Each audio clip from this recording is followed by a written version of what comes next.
Mes esam Kazlų Rūdos Rimvydo Žygaičio menų mokykloje. Čia mokosi apie 160 mokinių ir dirba 22 pedagogai. Mokykloje veikia dailės ir muzikos skyriai.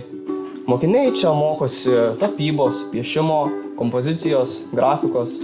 Taip pat mokinasi dainuoti, groti fortepijonu, smuiku, gitara, kanklėmis, akordionu, pučiamaisiais bei mušamaisiais instrumentais. Dailės skyriaus mokiniai aktyviai kuria ir baigia mokyklą. Rūta Zabladskaitė mokyklą pradėjo lankyti vos įsikūrus dailės skyriui. Nuo mokyklos baigimo praėjo beveik 6 metai. Bet Rūta ir dabar ieško įvairių technikų ir technologijų. Ji dirba autorinę taškavimo techniką. Na, bet labiausiai mūsų mokyklą garsina muzikantai. Tai jie daro ne tik muzikos garsais, bet ir savo pasiekimais. Čia mokosi tarptautinių ir respublikinių konkursų laureatai. Mūsų mokyklos jaunių choras gyvuoja nuo pat pirmųjų mokslo metų. Pirmąją choro mokytoja buvau aš. Čia šita nuotrauka iš antrųjų mokslo metų, kai mes su mokyklos choru ėjom koncertuoti tuometiniam miškų ūkio koncerte. Jaunių chore dainuoja 4-7 klasių mokiniai maždaug nuo 10–11 metų.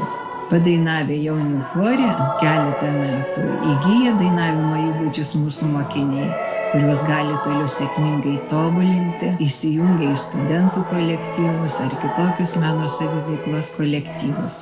Mūsų kolektyvas dalyvavo visose moksleivių dainų šventėse. Buvo laikas, kad atskira jaunių choro berniukų grupė dar dainavo. Esam komisijų gerai įvertinti ir turim net sertifikatą. Folkloro ansamblis Sūduoliukai buvo suburtas 2003 metais, kai buvome pakviesti į Elmos mokyklą padainuoti lietuvių liaudies dainų. Repertuare tik Sūduvos krašto tautosaka buvo ir laikui bėgant buvo suburta dar instrumentinės tradicinės muzikos grupelė. Tai reiškia smuikai, būgneliai visokie, vamzdeliai.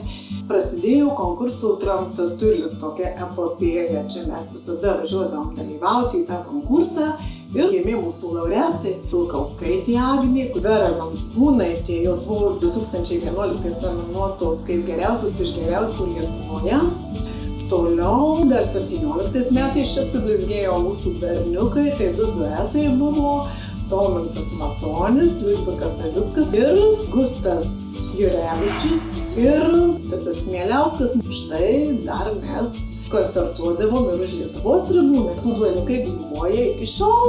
Mokykla garsi ir instrumentalistais, fortepijonų, pučiamųjų, dainavimų specialybių mokiniai nuolat dalyvavo ir dalyvauja įvairiuose konkursuose ir sugrįžta su aukštais įvertinimais.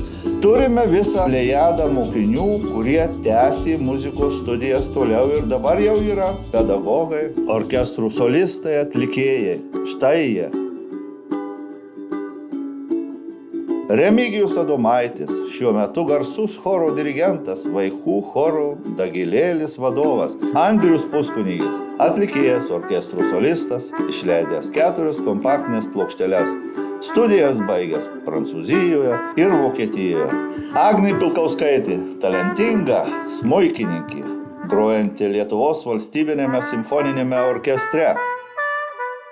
Rimvydas Žygaitis, profesorius, kompozitorius, pedagogas, Lietuvos muzikų sąjungos prezidentas, ilgametis Lietuvos nacionalinės filharmonijos meno vadovas, Kazlų Rūdos savivaldybės garbės pilietis. 2010 metais muzikos mokyklai suteikiamas Rimvydo Žygaičio vardas. Nuo 2011 atidaromas dailės skyrius. Jau 41 metai, kaip dirba ši mokykla. Jau nuo pat jos įkūrimo dirba šie mokytojai. Gintautas ir Valda Puskunigiai, Laima Rotomskienė ir Salomėja Vitukynienė. Mokyklos įkūrėjas, pirmasis direktorius Kazimieras Kaminskas. 1979 metais Liepos 15 dieną buvo leista atidaryti menų mokyklą. Rimvydo Žygaičio išsiųsta telegrama puikiai iliustruoja, nuo ko viskas ir prasidėjo prieš 40 metų. Kapsuko rajonas, Kazlų Rūda, vaikų muzikos mokykla, direktoriui. Vilnius. Džiaugiuosi dideliu, prasmingu mano gimtame mieste įvykiu muzikos mokyklos atidarymo. Apgailestauju dėl kompozitorių sąjungos valdybos plenumų, negaliu dalyvauti šventėje.